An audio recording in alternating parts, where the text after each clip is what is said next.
the coming revolution about 1917. David attended Cornell, wasn't it? Dave attended Cornell College, graduated from there. He worked at the state as a program analyst, and he's a wonderful board member here with the Friends of the Library. He does an awful lot, and we appreciate it. And oh yeah, I do want to mention flowers. Robbie brought in the flowers, and we hope to make that a continuous thing. Thank you very much. And okay, David, you're on.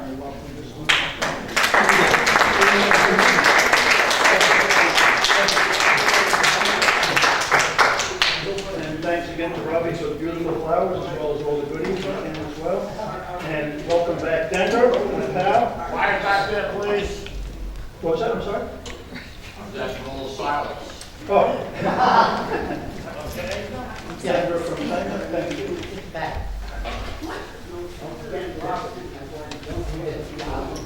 I'll try. Oh, is this on? Yes, it's on. Okay, thank you. Okay.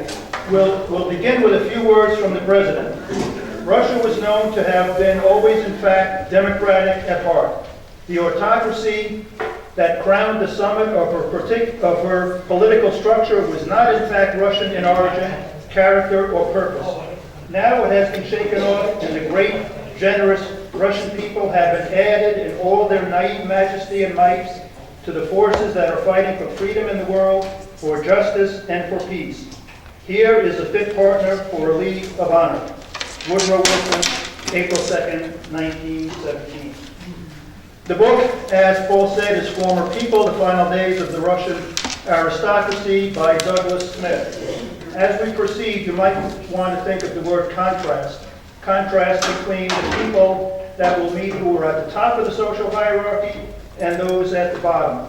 And also contrast between people who are at the top among the nobility.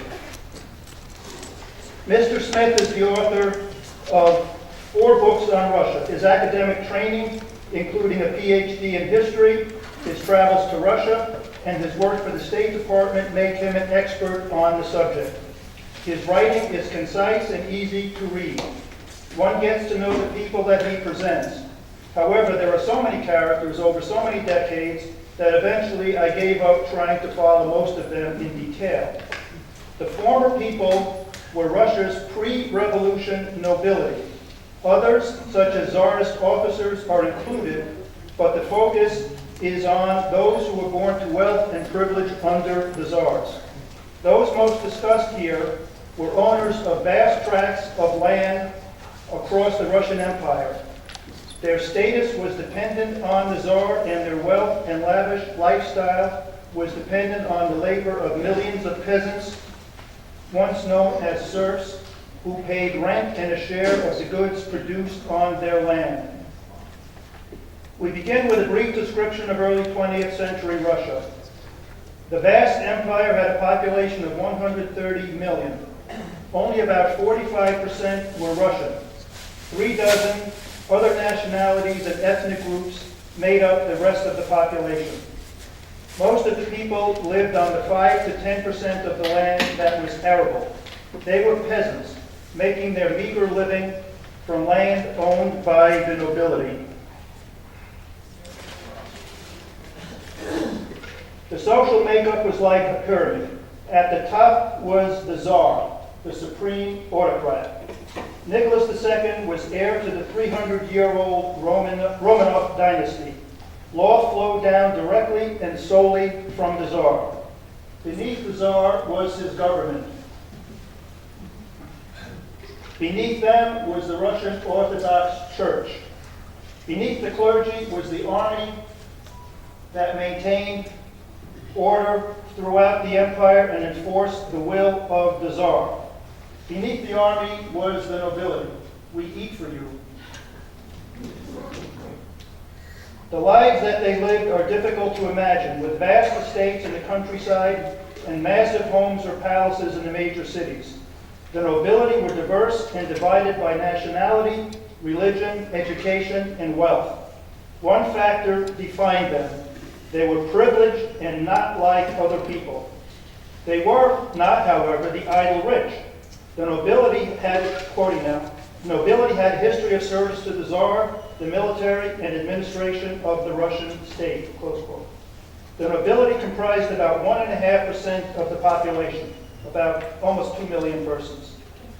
At the top of the nobility, just beneath the imperial family, were about 100 families that owned at least 100,000 acres of land. They were the aristocracy. The aristocracy was, quote, typically old, titled, and rich. Below the aristocrats were the nobles who filled the ranks of the officer corps and the civil administration, or who had gone into the professions of law, medicine, teaching, or science. At the bottom of the pile, and way out of scale in this image, were the mass of the Russian people, the peasants, about 82% of the population. Most were tied to the land and had been serfs before the 1861 emancipation. There was a small but growing working class, augmented by peasants moving to the empire's cities. Holding this vast society together were centuries of laws and customs and the army. History, Smith tells us, is written by the victors and usually is about the victors. Quote, yet losers are no less worthy of being remembered, if only to appreciate the full richness of what came before. For centuries, the nobility had supplied Russia's political, military, cultural, and artistic leaders.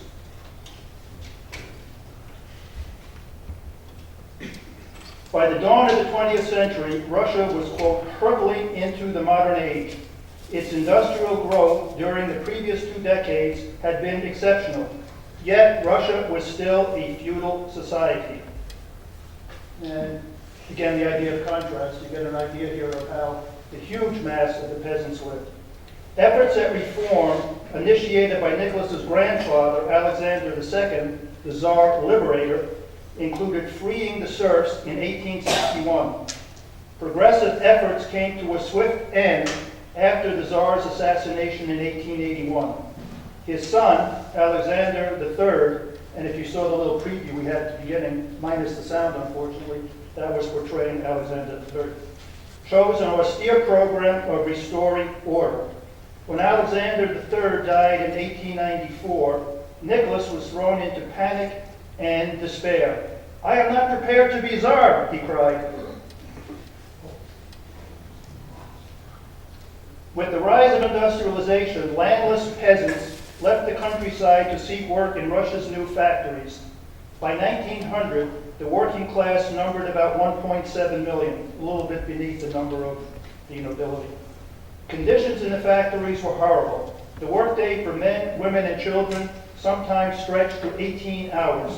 Workers' housing was awful. Quote, life was brutish and without hope. Smith tells his story through the lives of 2 old and very wealthy noble families, the Princes Golitsyn and the Counts Sheremetev. Quote, both families belonged to the highest level of the nobility, the aristocracy. The patriarch of the Golitsyn family was the Prince Vladimir Golitsyn, 1847-1932. The head of the Sheremetevs was the Count Sergei Sheremetev, 1844-1918. This probably doesn't show up well, unfortunately.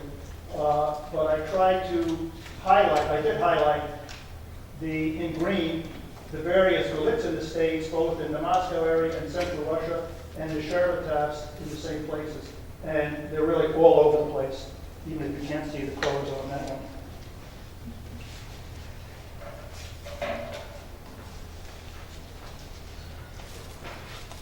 The Sheremetevs had served the ruling class for 400 years and had helped elect the first Romanov to the imperial throne in 1613. Let's pick Misha, the story goes. He's young and stupid. By the late 19th century, the Sheremetevs were masters of 300,000 serfs and 1.9 million acres of land.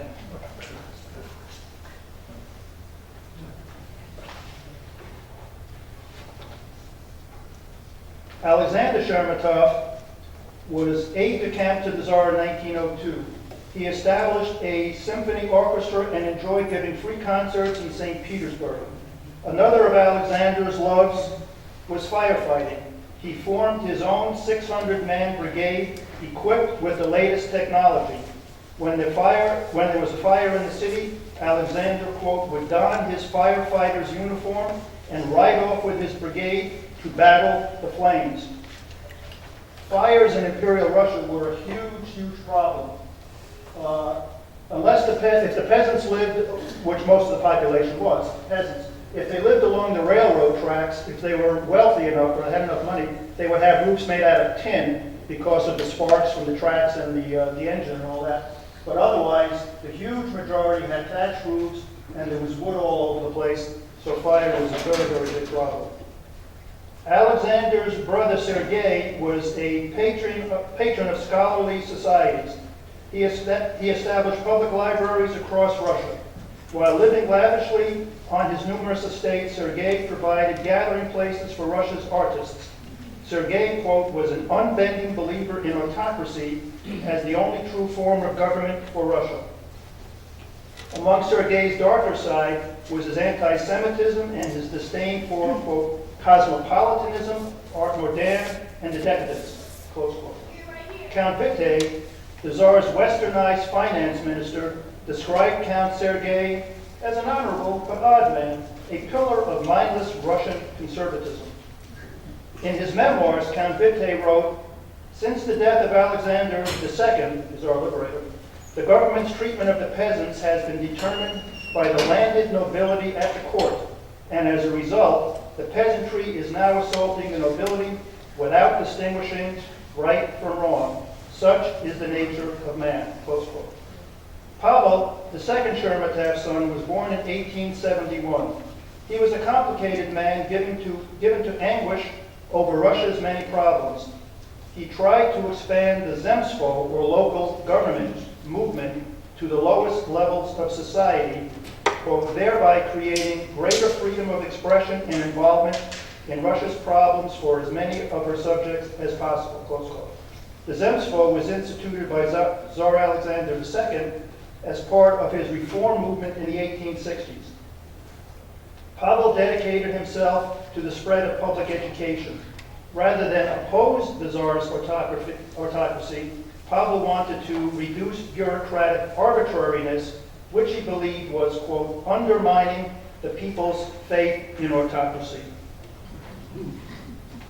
The Golitsins traced their family back 500 years and were, quote, among Russia's oldest, largest, and most esteemed noble class. Prince Boris Golitsyn, 1862-1916, was one of the founders of modern seismology and the creator of the first electromagnetic seismograph. The one on your right over there is apparently now in a museum in Japan, of all places. Prince Nikolai Golitsyn was the last prime minister of Tsarist Russia. Prince Vladimir, the patriarch, was swept up by the optimism during the great reforms under Tsar Alexander II. His dream was the continuation and expansion of the recently given freedoms. Appointed governor of Moscow province in 1887, he was removed in 1891, quote, as punishment for his increasingly liberal views. Prince Vladimir became convinced of the complete vileness of the Russian autocracy and abuse of power. The prince refused to equate patriotism with blind loyalty and love of the Romanovs. In 1897, he was elected mayor of Moscow and used his office to build schools and hospitals, improve the city's water supply, and begin plans for the city's subway system. He appealed to the government to undo repressive measures and introduce freedom of conscience, the press, and assembly. His appeals were seen as a direct challenge to the authority of the Tsar. He was removed from office in 1895. So we see a little bit of difference here between the two families, the Shermatovs and the Golitsyns. The Last Dance was Imperial Russia's last great ball, played out over 2 nights in February 1903 at the Tsar's Winter Palace in St. Petersburg. In spite of the glamour and gaiety, one of the Tsar's uncles feared that, quote, a new and hostile Russia glared through the large windows of the palace. Russia was on fire, one of the Grand Dukes wrote. The wrath of, quote, savage mobs of peasants was vented not only on the nobles, but also on the Jews. Estates of the Golitsyn and Shermatov families were raided by angry mobs of peasants. While the Shermatov patriarch was appalled by the peasants' revolts, he was even more outraged, somebody's ringing, I think. He was more outraged by the actions of the Tsar. The Count continually compared the lethargy and inaction of Nicholas to the energy and decisiveness of Nicholas's father. There was division within Russia's privileged classes. Some, such as Pavel Shermatov, were terrified by the violence that seemed directed against them. Only the Tsarist regime could protect them from the boundless sea of hostility. Others had lost all faith in Nicholas. The regime put down the results with brutal force. That convinced the peasants that the next time they would have to fight even harder to drive their masters off the land. Quote, a sense of doom settled over Russia. On June 28, 1914, the assassination of the Austrian Archduke set in motion events that changed the world. Lenin, in exile in Switzerland, sensed that the war spelled an end to the Tsarist regime. He hoped for a larger conflict along class lines that would spread throughout Europe. In September 1915, the Tsar made a foolish decision to replace his cousin as Supreme Commander of the Armed Forces. From that time, the Army's mounting failures were blamed on the person of the Tsar. The Tsar's policy, his critics said, was order, counter-order, and disorder. Trust in the Romanovs was fast disappearing. Quoted, with millions of peasants at the front instead of working in the fields, the threat of food shortages loomed in late 1916. Police and soldiers were becoming increasingly reluctant to fire on protesters. Down with the war was heard by protesters and soldiers alike. One of the Grand Dukes tried to warn the Tsar, but his words fell on deaf ears. By Christmas 1916, Russia was on the verge of revolution. In early 1917, there were strikes and unrest throughout the empire. On February 23, 1917, 90,000 factory workers marched through the streets of St. Petersburg. They demanded bread, down with the war, and down with the Tsar. Order was restored by day's end, and the Minister of the Interior noted in his diary, in general, nothing very terrible has happened. The disturbances were not even reported to the Tsar at his military headquarters 500 miles south of St. Petersburg. The revolution had begun. There was dramatic escalation of the unrest. 300,000 workers marched through the streets of St. Petersburg. The soldiers were overwhelmed by the numbers they faced. Some joined the protesters who cried, "Long live the revolution!" The Tsar was finally informed of the disorder on February 25, 1917. Unaware of what he was facing, he ordered an end to the disturbances. The city's military commander was stunned. The only way to end the disturbances would be to declare war on the Russian people. That, he feared, would push his forces over to the side of the protesters.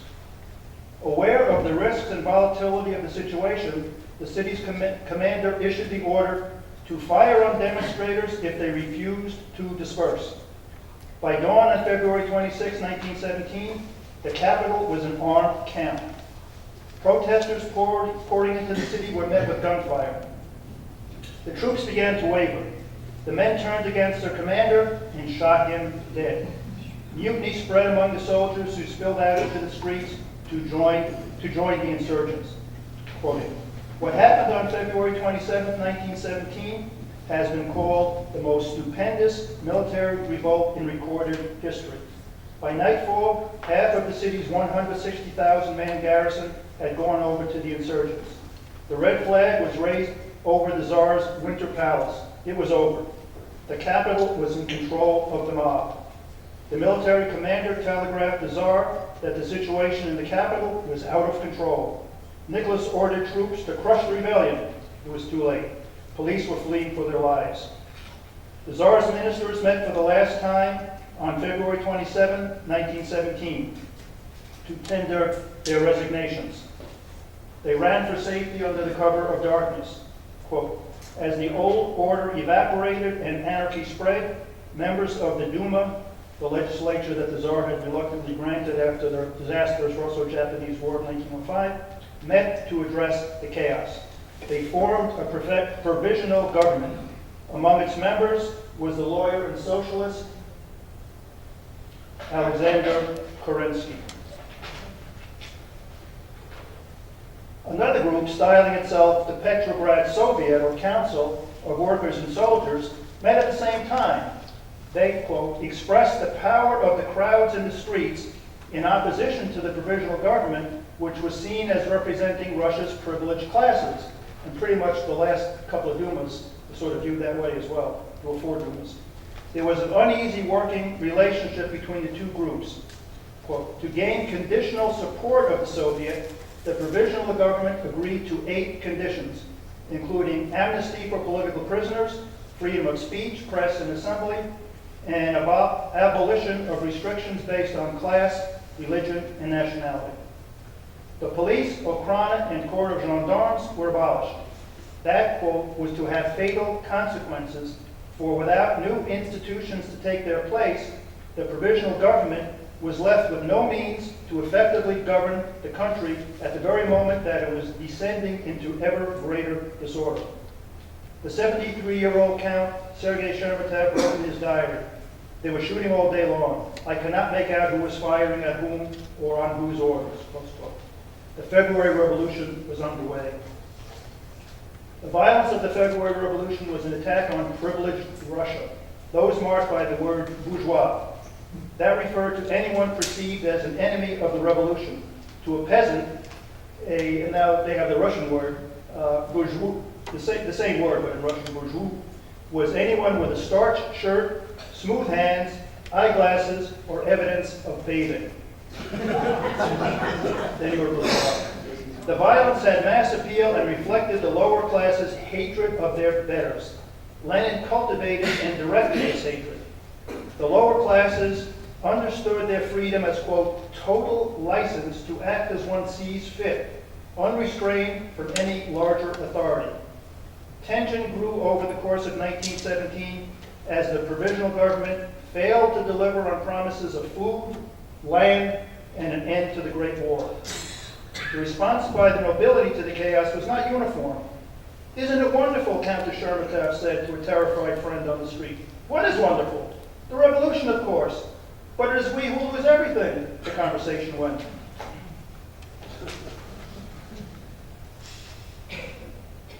Miles from the turmoil in his capital, Nicholas received word that none of his generals could count on the loyalty of his troops to support the regime. On March 15, 1917, Nicholas Romanov abdicated his throne. The 300-year-old Romanov dynasty crumbled and came to an end. Quote, red banners and flags hung from palaces and mansions. For many, these acts marked true support for the revolution. For others, they functioned as a kind of passport to protect them from the rage of the crowds. A countess wrote in her diary at her astonishment at such red flags and banners among the nobility. Could they not grasp that in cutting off the bough upon which they were seated, they themselves would fall into the abyss? The February Revolution took place in Petrograd unbeknownst to the rest of the country. There was almost no violence and no resistance. At first, many nobles shared the general sense of relief and optimism. That soon turned to apprehension at what the future held. The most conservative among the nobles, quote, could see the dark future before them. Now, you can't see this one, but this is a New York Times story that we were in the war about 2 weeks at this point, and the provisional government is assuring us that we won't make peace. That was Kerensky, and that was one of the keys to his downfall. There was a period of limbo when some believed in the provisional government. Even among the peasants, there was a sense that changes should take place within the law, whatever that might be. Seemingly less fearful for their lives, some nobles worried about their lands. What will become of us without our rent rolls? A remarkable thing about the February Revolution was that it produced no counter-revolution. The nobles pledged support for the provisional government. Now that's what he has in the book. That wasn't complete. Not all the nobles did, but there was a great majority that did pledge support for Fiji.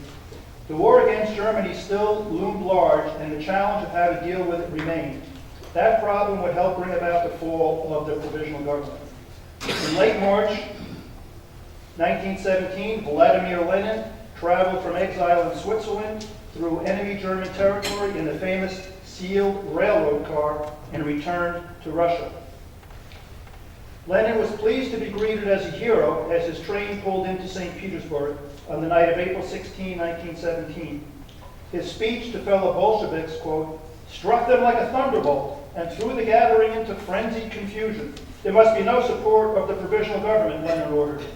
The overthrow of the Romanovs was but the first phase of the revolution, not its end.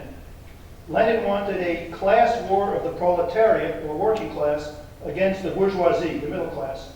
Lenin's so-called April theses included Russia's removal from the Great War, no collaboration with the provisional government, a transfer of all power to the Soviets, and confiscation of noble estates.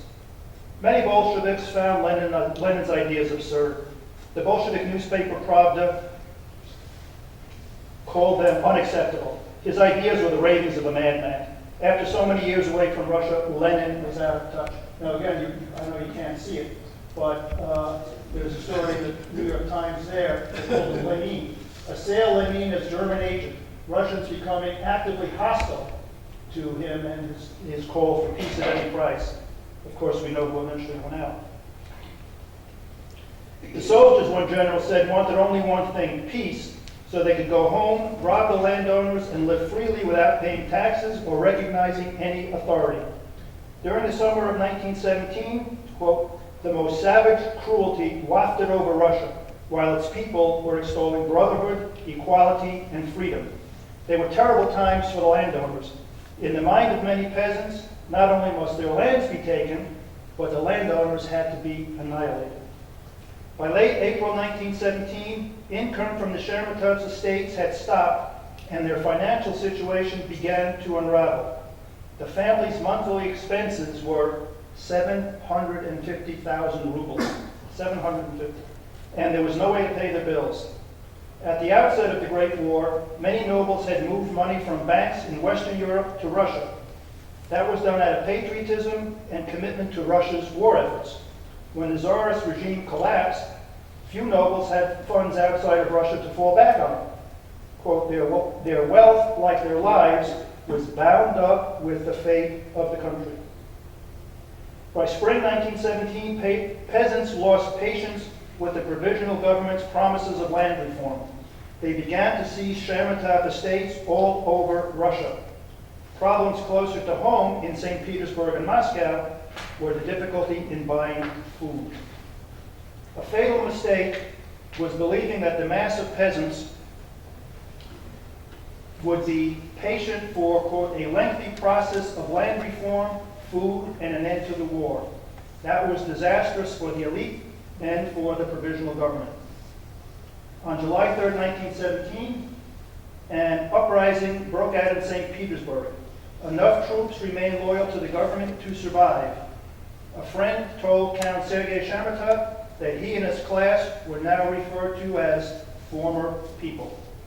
With the Prime Minister exhausted, Alexander Kerensky assumed that office. August 1917 was a pivotal month for Russia. Hundreds of, quote, industrialists, landowners, politicians, clergy, and generals met in Moscow to unite the country's non-socialist forces and discuss the possibility of the military in government. Civil war threatened Russia and something had to be done, close quote. Kerensky, in an attempt to unite left and right, held his own conference. His efforts failed and helped encourage extremism. One whose profile rose highest during all the talking was General Lev Kornilov, commander of the Russian armed forces. With protests against perceived counter-revolution breaking out across Russia, Kornilov prepared to move against the Bolsheviks. In a move that Smith says was disastrous for Kerensky, the prime minister moved against Kornilov, concerned that he was planning to topple the provisional government and not move against the Bolsheviks. Kornilov was arrested. To make matters worse, Kerensky asked the Bolsheviks for help against Kornilov. He freed Bolshevik leaders from prison and released 400,000 guns to workers in the capital. Russia now was adrift with no national government to assert authority. Quoting, as autumn 1917 arrived, terror in the countryside exploded. Newspapers no longer wrote about disturbances and unrest, but about anarchy. By early October 1917, Russia was facing threats both external and internal. A German attack was feared from without, and advance from the Bolsheviks was feared from within. On the evening of October 25th, 1917, Lenin made his move. He took control of the electric power station, the post office, the state bank, and the central telegraph station. Key bridges and railway stations were seized. Kerensky's government was so weak, quote, that no one seemed to notice what was happening. With no one to defend the government, it collapsed with a whimper. Lenin, quote, with no more than several thousand armed men, had done it. He had seized power in Petrograd. Kerensky abandoned the capital. Lenin's decree on land, adopted October 26, 1917, abolished private ownership of land forever, without compensation. His goal was to destroy the old order and win the support of the peasantry. His October manifesto, quote, became the key document in the creation myth, those are Smith's words, the creation myth of the Soviet Union. It spread the belief that the Bolsheviks were swept into power on a wave of massive popular support. In truth, they were able to seize power with hardly anyone in the country knowing about it. The decree merely sanctioned and encouraged what was already taking place. The destruction of the old order had begun well before the Bolsheviks seized power and was not their making. Close quote. By November 3rd, it was over. Those holding out against the Bolsheviks surrendered. Things became quiet.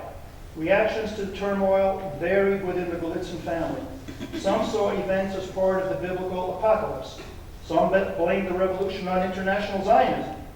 Some saw it as punishment from God for the lives they had led. Some didn't care the source and just wanted it all to go away. All estates, ranks, and titles were abolished. Whereas Kerensky had dragged his feet, Lenin and his Bolsheviks were moving ahead at top speed. Kerensky fled to Paris and then to the United States, where he died in New York City in 1970 at age 89. The Bolsheviks allowed previously scheduled elections in mid-November 1917, but the results were ignored when it became clear that they had garnered only 24% of the vote. The elected Constituent Assembly met for one day on January 5th, 1918. Then it was dissolved by Lenin's government.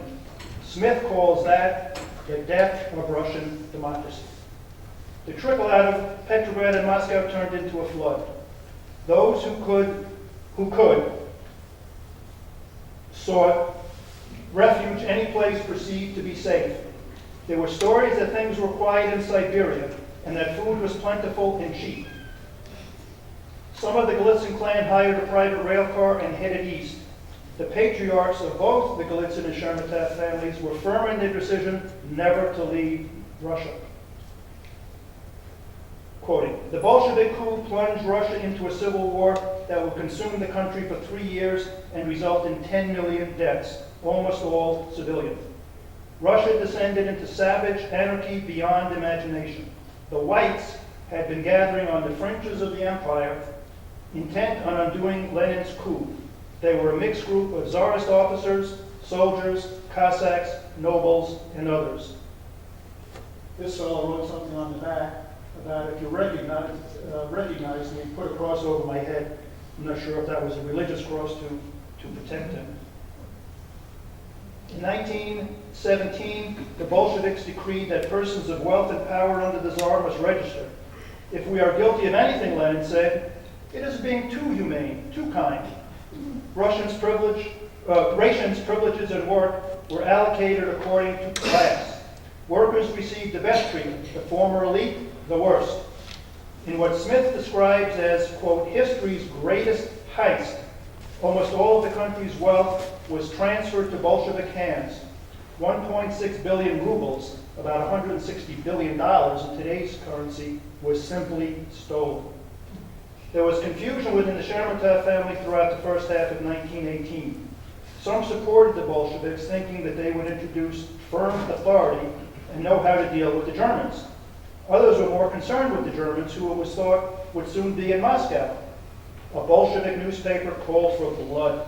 Let there be floods of blood of the bourgeoisie as much as possible. Smith says that no regard was made to personal guilt or responsibility. The victims were selected on the basis of their class or profession. One of the Chermatovs described the hardship of the winter of 1918-19. We were cold and hungry, but at least we all lived together. By 1918, life became so difficult that the Chermatovs considered leaving Russia. That was fraught with problems, saying goodbye to loved ones, perhaps forever, needing a place to go, being able to cross Russia's armed and dangerous borders, and even the charge of treason. A problem was that no one had a clear idea of what was happening in Russia. The only channel of information was the interchange of rumors in the food queues.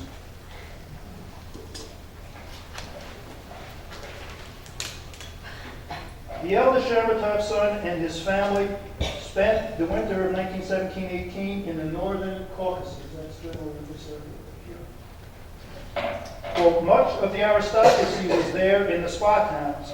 Life was easy and seemed to go on as if the revolution had never happened. They were safe from the Bolsheviks, was the prevailing thinking, since they were on Cossack lands, and they would never allow the Reds to gain a foothold.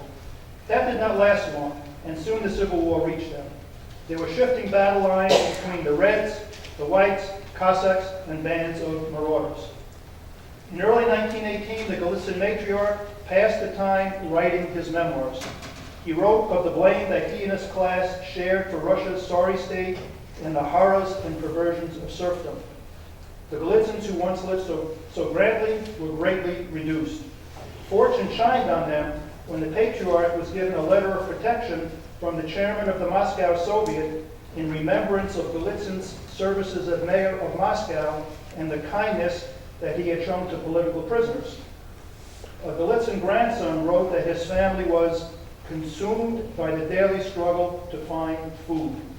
In Petrograd, people were stripping bark from the trees and pulling up grass from the city's parks to make soup. Quoting, the Bolshevik coup and the Civil War split the officer corps.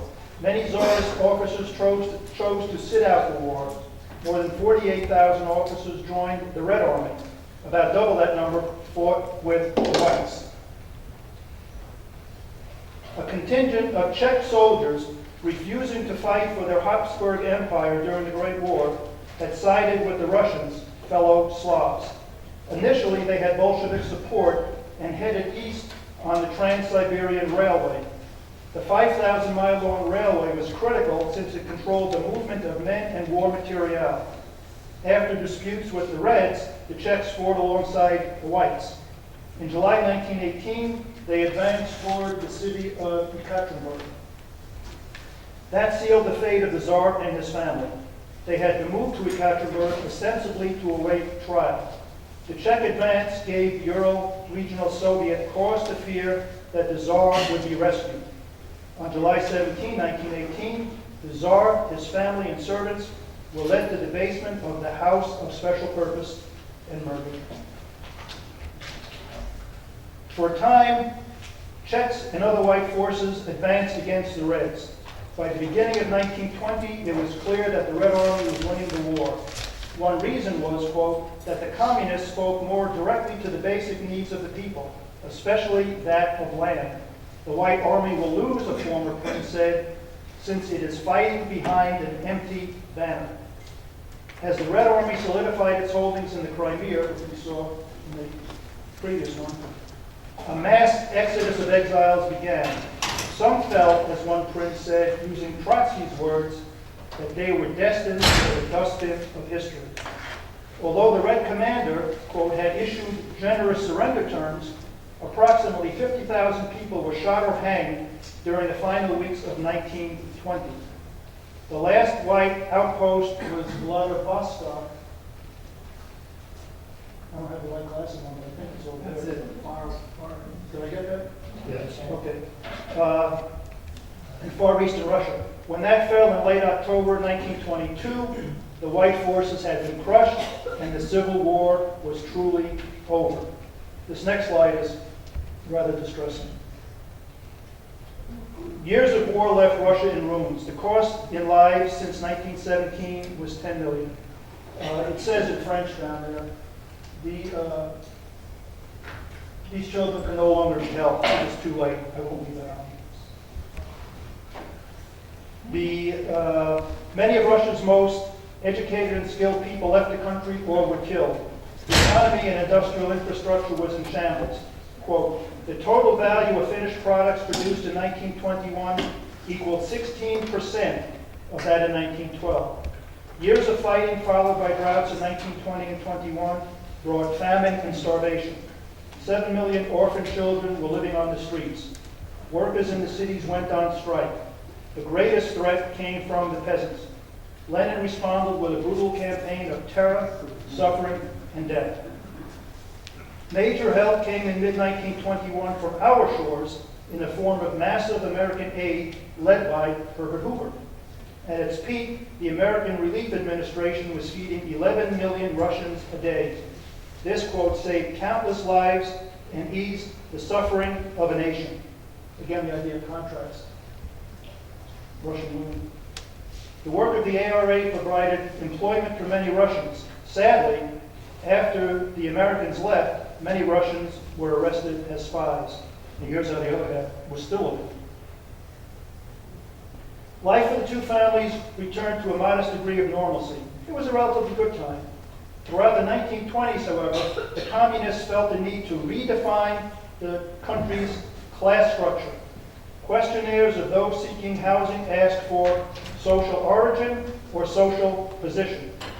Rather than responding to the first question, a formal noble would answer the second by stating the position he or she occupied at the moment. Modifying one's past to create a good biography placed one in the dangerous position of being denounced as an imposter and a class enemy. History, the Marxists claimed, moves forward by class structure.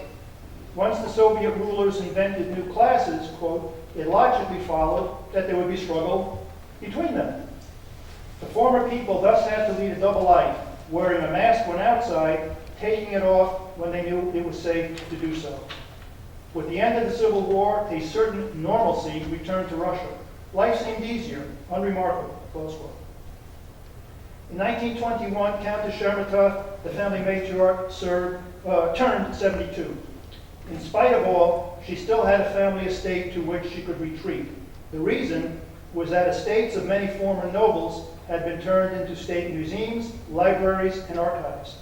There, the Countess and her reduced family were left in peace. Throughout the 1920s, the remaining former people presented a dilemma for the communist rulers. On the one hand, they were needed to keep the government running, yet they were met with suspicion and in some places with hostility because of their former status. After suffering strokes in May 1922, Lenin was no longer involved in running the country. On January 21, 1924, he died. Stalin won the ensuing power struggle. Stalin's, quote, revolution from above began in 1928. His first 5-year plan audaciously aimed to turn Russia's rural peasant society into a major industrial power virtually overnight. There was such a frenzied tempo that the plan was accomplished 9 months ahead of schedule. Entire industries were created out of nothing, and new cities sprang up in Siberia and the Urals. The capital to pay for all this came from the peasants. Only recently given their land, they were forced to give it up and move into larger state-administered agricultural collectives. Food and other basics disappeared from the stores.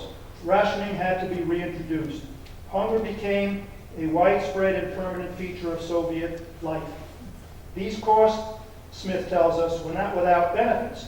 The Soviet Union did indeed transform itself into one of the world's industrial powers, but the costs in human suffering and environmental devastation were huge. Quote, beginning in 1929, the existing system of prisons was replaced with a vast network of self-supporting camps, the Gulag. 18 million inmates passed through the camps between 1929 and 1953, the year of Stalin's death. At the end of January 1929, the matriarch of the Sheremetev family, the Countess Ekaterina, died at the age of 78. A large gathering of family and former nobles came to pay their respects. This display did not go unnoticed by the authorities. Elite mansions and palaces, turned into museums by the Bolsheviks, were stripped of their priceless contents and converted to dormitories, hospitals, and schools. In March 1929, a sign was hung outside the Golitsyn apartment block. The names of the residents who had been stripped of their rights and declared outcasts were on the sign. Each person was identified by his or her pre-revolutionary status, former prince, former landowner, etc. Next to most names was currently not working, suggesting that the person was a parasite living off the labor of others. The Golitsyns were ordered to leave Moscow. The 82-year-old patriarch was devastated.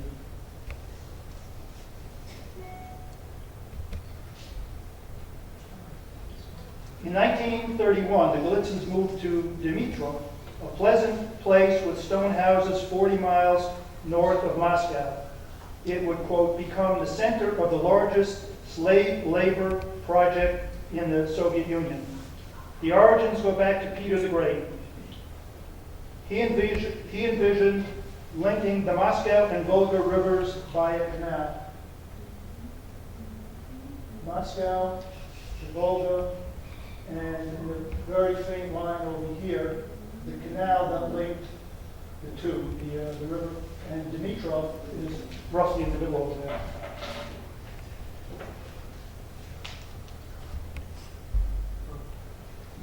Where Peter failed, Stalin succeeded. In September 1932, assemblage of a huge workforce began. Prisoners from labor camps across the country were transferred to Dimitrov to meet the enormous demand for labor. The 80-mile-long project connects Moscow to the mighty Volga and thereby to the Black, Caspian, the various seas up there, and other major seas. For the first several years, the work was done without heavy machinery. It was built almost entirely with shovels, pickaxes, wheelbarrows, and human sweat. Deprivations continued through the 1930s. Two of the Sheremetov grandsons died in captivity, and their sister Zenya was barely holding on to life in a labor camp. She yearned to be home with her mother and away from the backbreaking work of cutting trees with an axe. Finally, on December 2, 1939, Zenya found paper to file her appeal for freedom. She survived those terrible days and died in 1984 at the age of 84. The 1934 assassination of a communist official by a lone gunman gave Stalin an excuse for more terror against the former people. Stories in Pravda helped stoke the fires of hatred and calls for revenge. Penalties ranged from exile to being shot. Pravda reported at the end of March 1935 that more than 39,000 people, 11,000 of them former nobles, had been expelled from Leningrad, which was formerly Petrograd or St. Petersburg. In April 1935, Stalin told his people that life has become better, more cheerful. Yet an article in Pravda encouraged the Soviet citizen to cultivate class hatred. Violence's dark specter was never out of sight. During this relaxation, there were things that Soviet citizens could enjoy. Restaurants were open, jazz and foxtrot dancing were permitted, and silk stockings reappeared. A surge of tourists visited the new Russia. Stalin seemed to soften his stance against former people. A son does not answer for his father, he wrote. Those ideas were enshrined in the 1936 Constitution, which guaranteed full rights to all. Quoting Smith, with the Stalin Constitution, the problems of former people seemed to disappear. The darkest chapter in Soviet history, known as the Great Terror, was yet to begin. The rise of Hitler's Germany presented external threats, and Stalin was obsessed with fear of the domestic menace. The Great Terror was conceived as a preemptive strike to destroy remaining internal enemies once and for all. Thousands of party members, the NKVD, and the military were arrested. The period of the terror was August 1937 to November 1938, a span of about 15 months. That was the time of the show trials of alleged state enemies. For those sent into exile, an added torment was, quote, exile without correspondence. The prisoner could not send or receive communications from the outside world. In June 1941, Germany invaded Russia. One Chermatov grandson fought as a member of a French legion under the German army. It was, he thought, his duty to help free Russia from communism. His efforts, and those of other like-minded Russians, Smith says, was a final echo of the Russian Civil War. By the end of the Second World War, a staggering 95% of Russia's country estates, we saw the maps at the beginning, had disappeared. Some had been targeted for destruction. Most, however, were simply abandoned, plundered, and then forgotten. Quoting, an entire cultural legacy had been wiped from the face of the earth. The longest surviving Golitsyn wife was born a Chermatov under the Tsar. When asked by her grandson if she bore any anger over the 300 relatives that she had lost to the Bolsheviks, she replied that she had long ago forgiven her tormentors, but that she would never forget them. She died in 1992 at the age of 87. Smith's book is well written and informative. The author has documented an era never to be seen again. It is of interest because the nobility's fate was woven into the history of Russia. Russia's fate, in turn, affected the whole world. It's easy, albeit simplistic, to say that the Russian nobility were bad guys by virtue of their standing in the social hierarchy. Since there was so much hatred of the nobility by the peasants, I would have liked to read more of the relationship between the Golitsyn and Chermatov families and the peasants that had served them for so many generations. I'll just end with one more slide because I think this guy is so cool. Okay. You can put the lights on, thank you, please.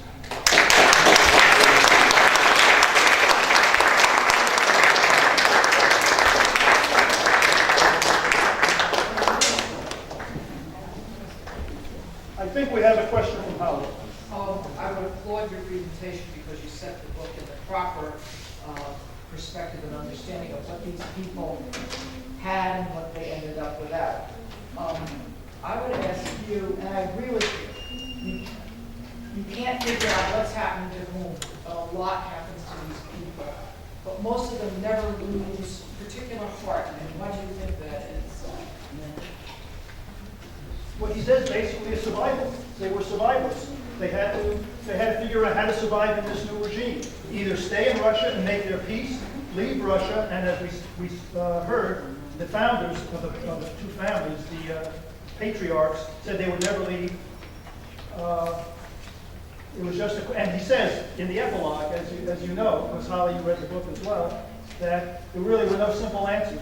Some of it, in terms of who survived, was a little bit matter of what and which choice you made. I want to leave Russia. I want to stay in the country.